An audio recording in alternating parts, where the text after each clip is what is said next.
Peut-être que tu es en train de lutter avec une situation difficile. Mais vous l'avez constaté, hein, les différents chants que nous avons chantés ce matin ensemble nous amènent simplement à garder nos regards fixés sur ce Seigneur qui est capable d'agir. C'est Dieu qui nous tient dans le creux de sa main. C'est Dieu qui nous accompagne. Et ce matin, alors j'ai voulu donc vous entretenir sur Ésaïe 40, à partir du verset 1 jusqu'au verset 5. Je vais encore prier. Notre Père, notre Dieu, nous te bénissons, nous t'exaltons, nous te magnifions pour le privilège que nous avons ce matin de pouvoir simplement être à nouveau au contact de ta parole. Merci éternel, notre Dieu, notre roi. Merci parce que si nous sommes là, ce n'est pas le fruit du hasard, ce n'est pas une habitude. Éternel, c'est parce que toi tu œuvres dans le secret, même si nous ne le voyons pas, pour redonner force à nos chairs, éternel, à nos corps, pour nous donner, éternel, renouveler le souffle en nous, nous accorder la santé, et aussi ce désir et le vouloir de simplement, Père, te rechercher et vivre pour toi. Merci. Merci parce que nous avons l'assurance que tu es là, présent au milieu de nous, et que tu veux encore nous parler ce matin. Oui, nous voulons, Père, disposer le cœur à recevoir ce que tu as préparé pour nous. Utilise ton serviteur que je suis. Oui, je veux m'effacer afin que ce soit toi qui sois entendu, Seigneur, ce matin. Au nom de Jésus. Amen. Bien-aimés frères et sœurs, en fait, Noël approche, n'est-ce pas? Noël approche à grands pas. La question ce matin, est-ce que nous sommes prêts? Sommes-nous prêts pour pouvoir accueillir cette fête? Nous entrons dans une période unique de l'année. Nous entrons dans cette période où, en fait, un moment où les lumières s'installent.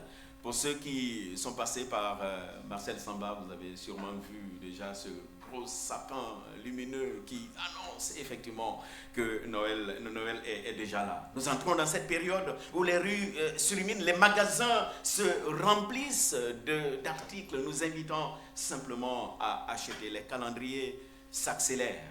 C'est la période de Noël. Je suis certain, convaincu que pour la plupart d'entre nous, le mois de décembre est déjà rempli, bouclé. On a fait le planning. Le calendrier est prêt pour la fête de Noël. Oui, chaque année, le mois de novembre, en fait, dès le mois de novembre, tout autour de nous crie « Préparez Noël ». Tout autour de nous crie « Préparez Noël, préparez les cadeaux, préparez les repas, préparez la célébration, préparez la décoration, préparez la fête, parce que Noël arrive, simplement. Mais si nous voulons être honnêtes avec nous-mêmes, nous pouvons simplement constater que nous mettons plus d'énergie à préparer cette célébration qu'à disposer nos cœurs ou à préparer nos cœurs à accueillir le roi qui vient à Noël, si nous sommes honnêtes avec nous-mêmes. Oui, pour beaucoup de personnes, Noël est devenu une simple fête. Pour beaucoup de personnes, Noël est devenu une simple célébration. Mais dans la Bible, Noël est bien plus qu'une célébration. Noël est bien plus qu'une fête. Non, Noël, c'est d'abord une visitation. Noël, c'est d'abord une consolation. Noël, c'est une restauration. En fait, à Noël, c'est Dieu qui s'approche de son peuple. Dieu s'approche d'un peuple qui est blessé, un peuple qui est fatigué, humilié. À Noël, c'est Dieu qui s'approche de son peuple exilé, désespéré. Et Dieu, en s'approchant de son peuple, lui dit simplement « Sois consolé, mon peuple. Ton combat est terminé. Ma gloire vient à toi. Prépare-moi simplement le chemin afin que je puisse faire mon entrée dans ton cœur. » Ésaïe 40, 1 à 5, ce texte donc que je vous propose ce matin est l'un de ces textes qui marquent le début de ce qu'on appelle le 5e évangile, oui, ou l'évangile d'Ésaïe. Vous savez, on parle de 4 évangiles, n'est-ce pas? L'évangile de Matthieu, Marc, Jean, Luc, Jean. Mais Ésaïe est souvent pris comme étant le 5e évangile. Le 5e évangile. Pourquoi le 5e évangile? Parce que ce texte contient une parole puissante. Ce texte contient une parole pleine d'espoir, une parole adressée à un peuple qui est brisé. Ce texte rejoint le peuple dans sa difficulté pour l'annoncer une bonne nouvelle, la nouvelle de la restauration, la nouvelle de la consolation, la nouvelle de la venue du Sauveur, le véritable. Oui, ce texte contient une parole forte. Cette parole est capable encore aujourd'hui, bien-aimés frères et sœurs, de parler à nos cœurs qui sont fatigués, nos cœurs qui sont brisés. J'aimerais vous inviter à lire avec moi ce texte d'Ésaïe 40, à partir du verset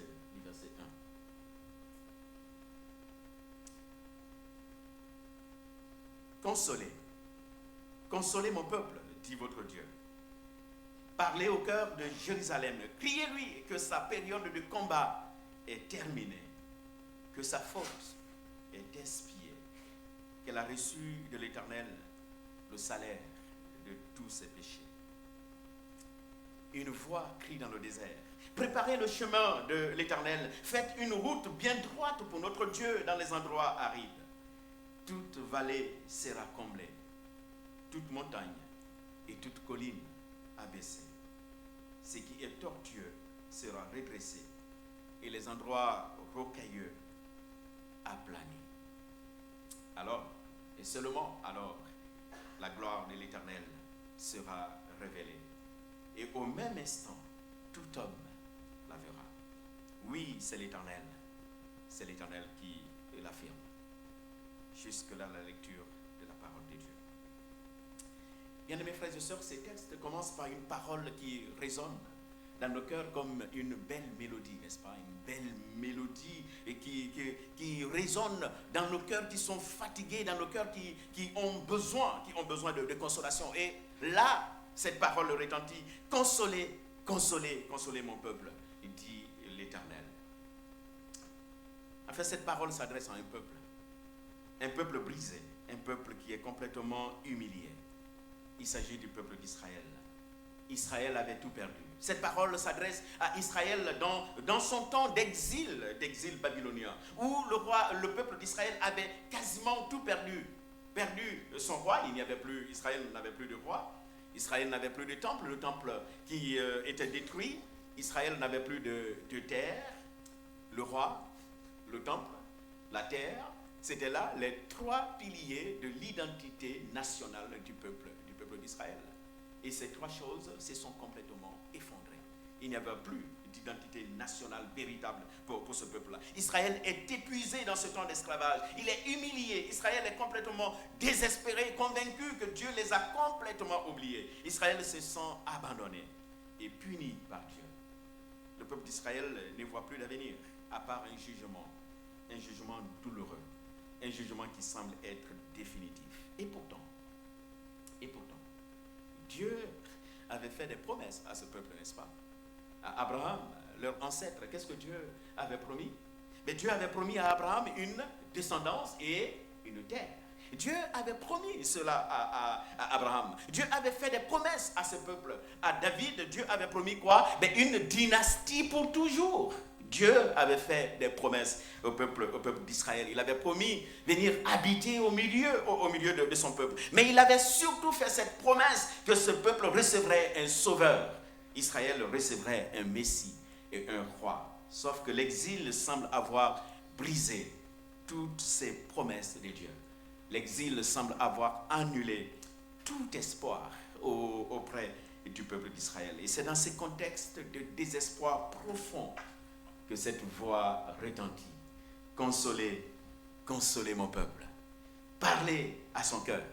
Dites-lui que son combat est terminé. Frères et sœurs, la première parole que Dieu adresse à son peuple, la première parole que le peuple de Dieu entend dans ce temps de souffrance, c'est en fait une parole de consolation, une parole de réconfort. La question qu'on pourrait se poser, pourquoi Dieu donne-t-il une telle parole? Parce que Dieu connaît le poids que porte son peuple.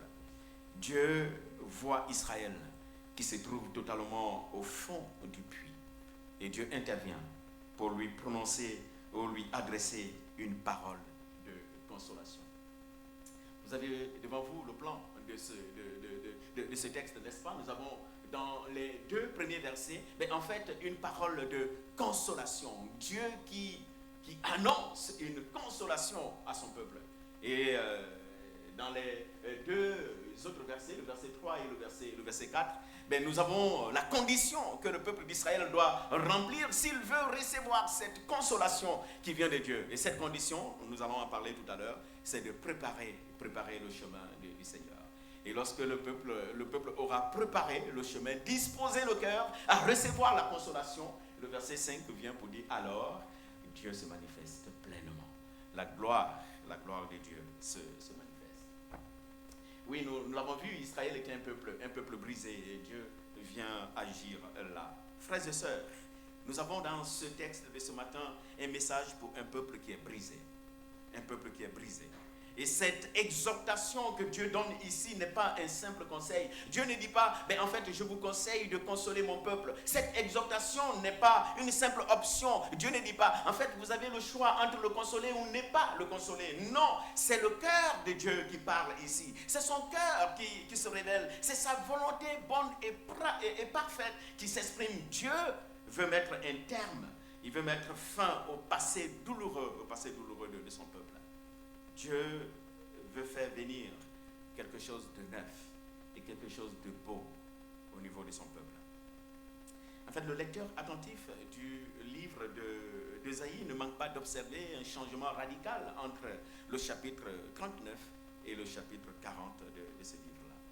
Le chapitre 39 d'Ésaïe se termine sur un constat dramatique.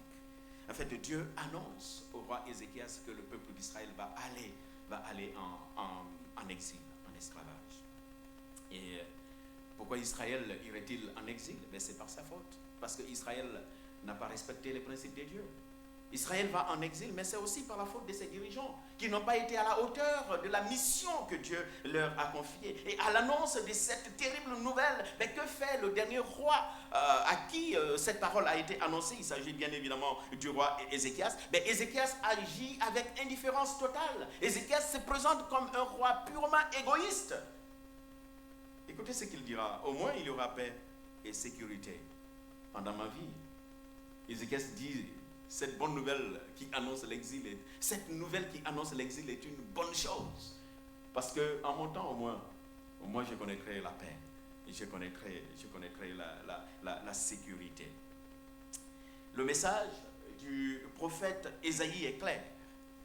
Alors que Ézéchias ne se soucie de personne d'autre que de lui-même. Mais Dieu, lui, n'est jamais différent aux larmes de son peuple. Voilà le message que Ésaïe veut nous faire passer dans ce texte-là.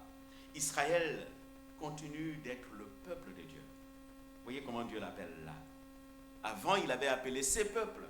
Mais maintenant, il appelle à nouveau mon peuple à moi.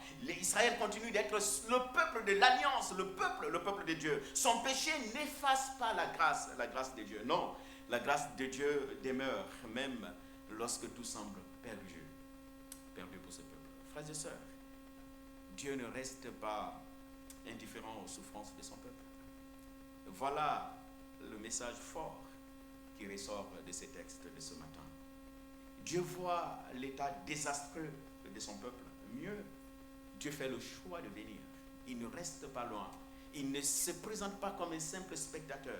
Il ne se limite pas de voir des larmes couler. Mais Dieu fait le choix de venir pour calmer les peurs de son peuple. Il fait le choix de venir pour calmer les craintes de son peuple, apaiser ses angoisses. Dieu décide de consoler son peuple. Vous allez sûrement me dire, cette parole s'adresse à Israël. Mais oui, cette parole de consolation ne s'adresse pas qu'à Israël seul. Elle s'adresse aussi à toi et à moi ce matin. Dieu nous rejoint dans nos exils modernes, n'est-ce pas? Ces exils qui ont pour nom la solitude. La solitude dans nos studios minuscules. Cette solitude alors que nous sommes entourés de personnes, de voisins, mais qu'on ne connaît même pas. Dieu nous rejoint dans cette solitude-là. Je l'ai vécu, la solitude. Et ma famille est en train de la vivre aussi, bien qu'on soit à 3. J'ai déjà entendu par 2 fois ma fille me dire, papa, ici on ne voit pas les voisins. Ils sont où? Ils sont où? Et pourtant on est entouré. je suis sûr et certain que si tous ceux qui vivent dans ces immeubles, on sortait ici un jour, ben on remplirait ces rues-là. Et Dieu nous voit, bien-aimés frères et sœurs, dans ces exils de la solitude. L'exil du stress quotidien, n'est-ce pas? Dieu voit aussi cela. Ce stress qui est quotidien dans les métros bondés de monde, mais où chacun a la tête simplement baissée, où on a des écouteurs qui disent attention, ne t'approche pas parce que je ne suis pas disposé à t'écouter. Je ne te vois pas. Je veux rester dans mon cadre, dans mon confort personnel. Dieu nous voit. Dieu voit chacun de nous aussi dans ça, dans ces exils qui ont pour nom des blessures émotionnelles, l'exil du doute, de la fatigue. Ça peut être la fatigue physique, spirituelle et même morale. L'exil des familles éclatées, des relations brisées, la peur de l'avenir. Oui, cette parole d'Ésaïe 40 s'adresse aussi à nous et nous rejoint dans nos défis quotidiens. Dieu veut consoler nos blessures. Dieu veut consoler nos solitudes, nos fatigues. Il veut simplement renverser notre situation. Et ce matin, il veut te dire, écoute, même si personne ne te voit, moi, je te vois. Même si personne ne connaît ton nom, moi, je connais ton nom. Je te connais. Même si personne ne t'a jamais dit je t'aime, en fait, moi, je t'aime. Je viens à toi. Et mon but est simplement de te consoler. N'est-ce pas, c'est là aussi le message de Noël, n'est-ce pas? Une lumière qui jaillit dans nos ténèbres. L'espoir qui fait place. Le désespoir qui fait place, je veux dire, à l'assurance. Le jugement qui fait place à la grâce de Dieu. Le péché qui fait place au pardon. Le combat qui fait place au repos. De la captivité, on passe à la liberté. La vie qui renaît des cendres. Cette vie qui renaît de nos déserts arides. Voilà le sens de Noël que nous allons bientôt célébrer tous ensemble. Oui, dans ce texte, comme je l'ai dit, Dieu décide de venir simplement consoler son peuple. Et c'est quoi la condition? Il faut que le chemin soit préparé. Il faut que le cœur soit disposé. Dieu veut venir. Il veut se manifester. Dieu veut agir. Il veut agir puissamment en nous. Il veut agir puissamment en toi.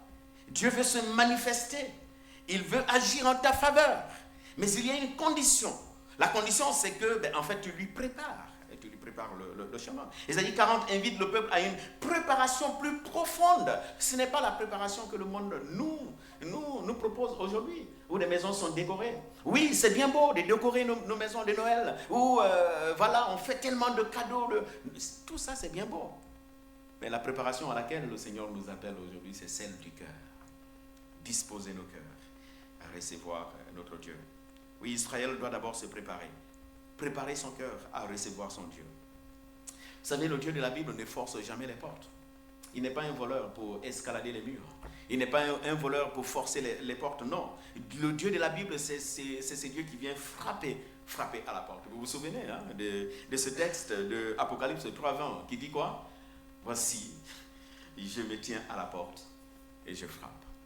Si quelqu'un entend ma voix et que cette personne m'ouvre sa porte, en fait, j'entrerai chez lui. Oui, Dieu est prêt à entrer si nous lui ouvrons simplement nos portes.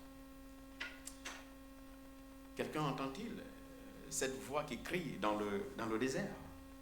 Cette voix qui invite à simplement préparer le chemin pour que le roi des rois puisse faire son entrée.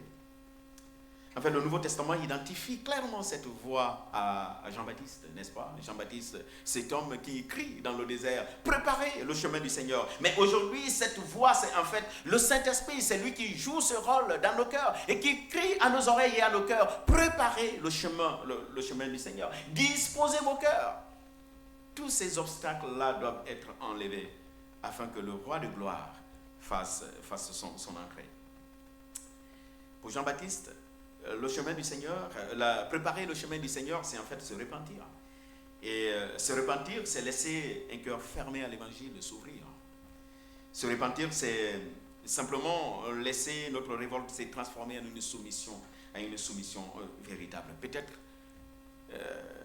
quelqu'un est là ce matin et qui n'a pas encore laissé le Seigneur Jésus-Christ entrer dans sa vie, il n'a pas encore préparé le chemin du Seigneur, alors ces messages est pour toi. Dieu veut venir habiter dans ton cœur. Il te faut lui faire une place. Il te faut détrôner cette divinité qui siège dans ton cœur et qui prend la place de Dieu. Quelques-uns me diront, en fait Samuel, moi ça fait longtemps que j'ai déjà laissé le Seigneur habiter dans mon cœur. Donc ces messages-là, c'est pour les autres, pas pour moi. Ça fait déjà 10 ans, 30 ans, 40 ans, peut-être même 60 ans que je suis déjà chrétien. Mais j'aimerais te dire non, pas si vite. Parce que c'est repentir, c'est aussi enlever tout ce qui fait obstacle à l'action de Dieu dans ta vie. C'est enlever tout ce qui fait obstacle à l'action de Dieu dans la vie de ceux qui t'entourent. On l'a vu clairement, hein, il y a comme une relation entre en fait, la disposition de nos cœurs et l'action de Dieu dans nos vies. Il y a comme un lien entre le fait de disposer nos cœurs et la manifestation de la gloire de Dieu dans nos vies. Il y a des montagnes qui doivent simplement être aplanies. Il y a des collines qui peuvent faire obstacle à l'action de Dieu dans nos vies, à l'action de Dieu dans nos familles, à l'action de Dieu dans notre communauté. Et ces collines, ces montagnes, ces vallées doivent simplement être comblées. Et parmi ces montagnes, ces vallées, nous avons ce que je pourrais appeler des blessures intérieures. Est-ce que Thomas, tu pourrais m'aider à avancer un peu? Des blessures intérieures. Ces blessures qui empêchent de croire encore en l'amour de Dieu. Ça n'avance pas. Peut-être que ça va, c'est pas grave. Ces blessures qui empêchent de croire encore en l'amour de Dieu. Ça peut être des blessures émotionnelles, des blessures sentimentales. Ça peut être des relations qui sont brisées. Ça peut être des traumatismes, des sentiments d'indignité. Toutes ces vallées-là creusent vraiment un doute sérieux. Dieu peut-il encore vraiment m'aimer? Dieu peut-il encore vraiment me pardonner?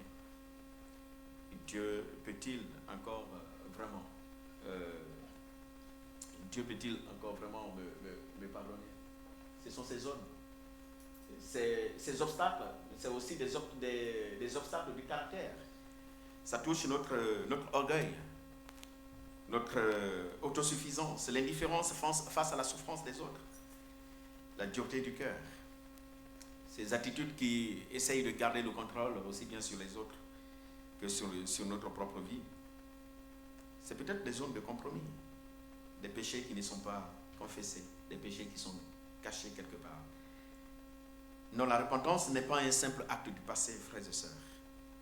La repentance n'est pas simplement réservée au jour où nous avons rencontré le Seigneur Jésus-Christ, non. La repentance est un style de vie.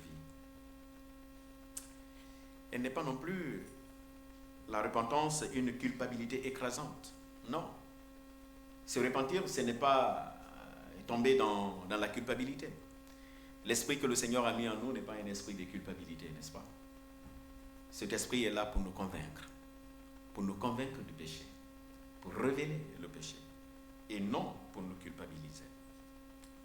Se repentir, c'est plutôt inviter le Seigneur à agir dans nos vies. C'est lui dire, Seigneur, fais en moi ce que je ne peux pas faire moi tout seul. Seigneur, aplanis cette colline que je ne peux pas aplanir par ma propre force. Oui, Seigneur, viens combler cette vallée que je suis incapable de combler. J'ai déjà fait tout, mais je n'ai pas pu. Et j'ai besoin de ton aide. Oui, Seigneur, viens simplement ouvrir ces chemins là où je suis bloqué. Voilà ce qu'on appelle la repentance. Je le rappelle encore, nous sommes à quelques semaines de Noël. Et Ésaïe nous dit, Dieu veut venir. Dieu a l'intention, c'est son désir de venir habiter en nous. Son peuple doit lui préparer un chemin. Quelle est donc cette montagne qui doit être abaissée dans ta vie? C'est la question que j'aimerais nous poser ce matin. Quel est ce péché qui est non confessé et que le Seigneur attend que tu puisses confesser? Quelle est cette relation brisée que le Seigneur aimerait tellement te voir restaurée aujourd'hui. On pourrait peut-être prendre un temps pour réfléchir à tout cela. Parce que c'est la condition pour que la gloire de Dieu se manifeste. C'est la condition pour que sa consolation soit totale et effective dans nos vies. Non, Noël n'est pas simplement une fête. C'est un appel à la repentance. Il n'y a pas de visitation. Il n'y a pas de transformation sans une véritable préparation et disposition du cœur.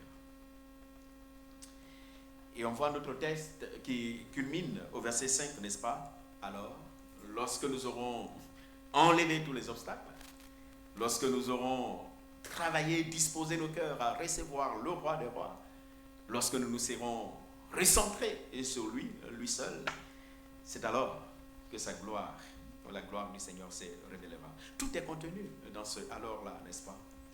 Cet adverbe marque la conséquence de ce qui advient lorsque le cœur est préparé. Quand le peuple prépare son cœur, Dieu se manifeste. La repentance précède la gloire de Dieu. C'est la condition nécessaire pour voir le salut de Dieu se manifester pleinement dans nos vies. Et la gloire de Dieu dans la Bible, ce n'est pas un concept abstrait, non, pas du tout. La gloire de Dieu, c'est sa présence réelle, c'est sa présence agissante, c'est cette lumière qui brille dans nos ténèbres, c'est cette puissance qui vient transformer nos vies, qui vient guérir nos cœurs qui sont brisés, c'est cette vérité qui libère, c'est cette grâce qui relève quand on est simplement abattu. La gloire de Dieu, c'est en fait tout cela dans nos vies. Et dans le Nouveau Testament, la gloire de Dieu a un visage. Ce visage, c'est le Seigneur Jésus-Christ. Et c'est ce visage-là que Jean, d'ailleurs, a identifié, n'est-ce pas, dans ce texte d'Ésaïe. En fait, on voit l'accomplissement de cette prophétie d'Ésaïe dans la personne même de Jésus-Christ. Et Jean dira, la parole s'est faite chair.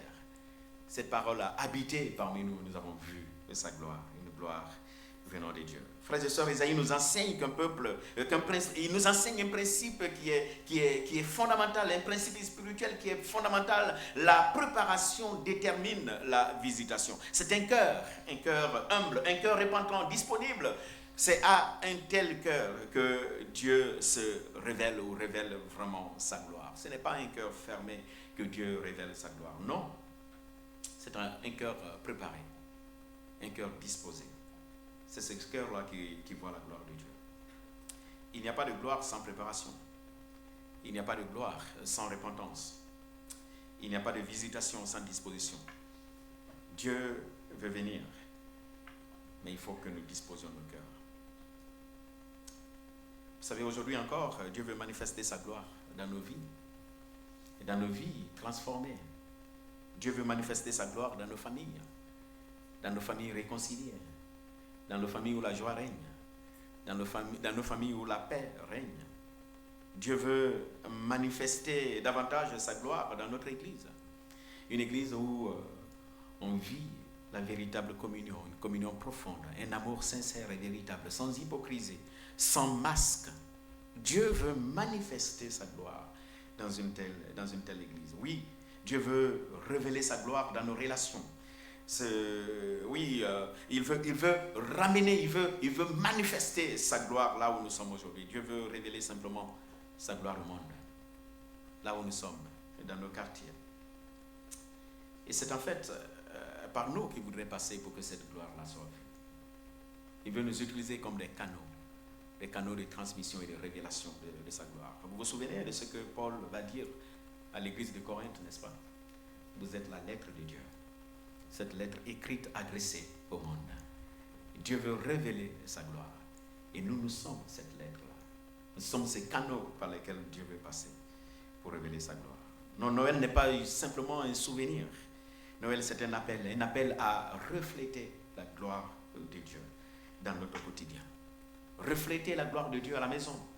Dans mes rapports avec mon épouse, dans mes rapports avec mon enfant, refléter la gloire de Dieu au travail, dans mes rapports avec ce collègue qui est insupportable, difficile, Dieu veut révéler sa gloire là aussi. Quand je suis en face de ce collègue qui est difficile, comment il peut voir à ma réaction la gloire de Dieu, l'amour de Dieu, la paix de Dieu? Comment il peut le voir?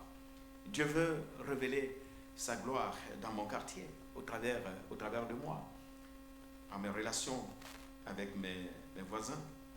Il veut révéler sa gloire dans mon église. Oui, quand nous préparons le chemin, en fait, Dieu se révèle et il révèle simplement sa gloire. Ce texte se termine avec trois invitations fortes. Dieu connaît ta fatigue. Dieu connaît tes peurs. Dieu connaît tes blessures. Il connaît ta solitude. Ta situation ne lui est pas étrangère. Et tu sais ce qu'il veut? C'est qu'il veut te consoler. Il veut te réconforter. Il veut te porter. Comme l'aigle porte ses petits. Mais il faut croire qu'une nouvelle saison est possible avec lui. Il faut croire que cette consolation est possible avec le Seigneur. La deuxième invitation, c'est que Dieu veut venir dans ta vie. Il veut être là, avec toi, à tes côtés. Mais il attend que tu lui ouvres ton cœur. Il veut que, en fait, tu regardes à cette montagne-là, cette montagne qui doit être complètement abaissée, à cette vallée qui doit être comblée. Dieu attend que tu regardes et que tu vois ces péchés-là, ces péchés qui doivent être confessés. Dieu attend que tu regardes cette relation qui doit être restaurée. Il veut que tu mettes le doigt sur ce chemin tortueux que tu peines à redresser depuis longtemps. Dieu veut enfin manifester sa gloire.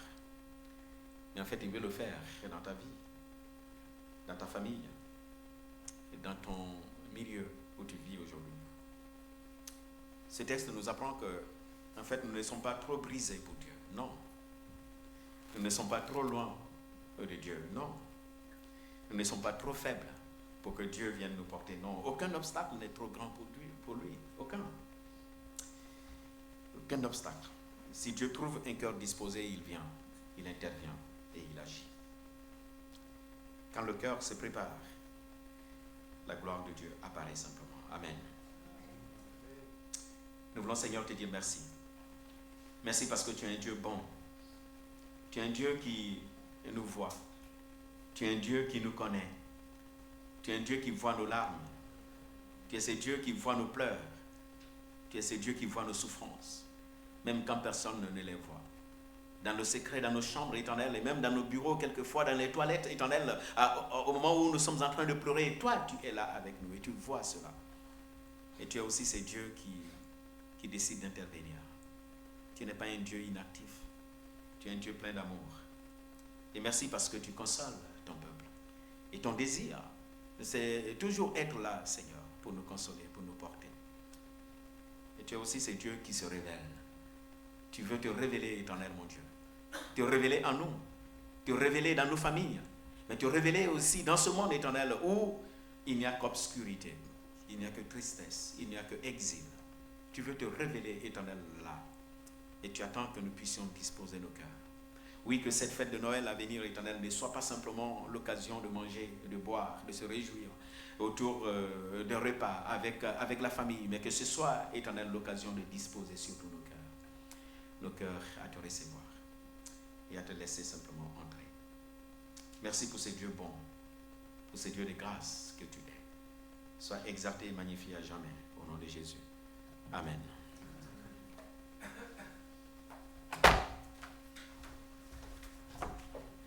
Merci Samuel pour ces messages. J'ai plus de paroles après avoir entendu ce que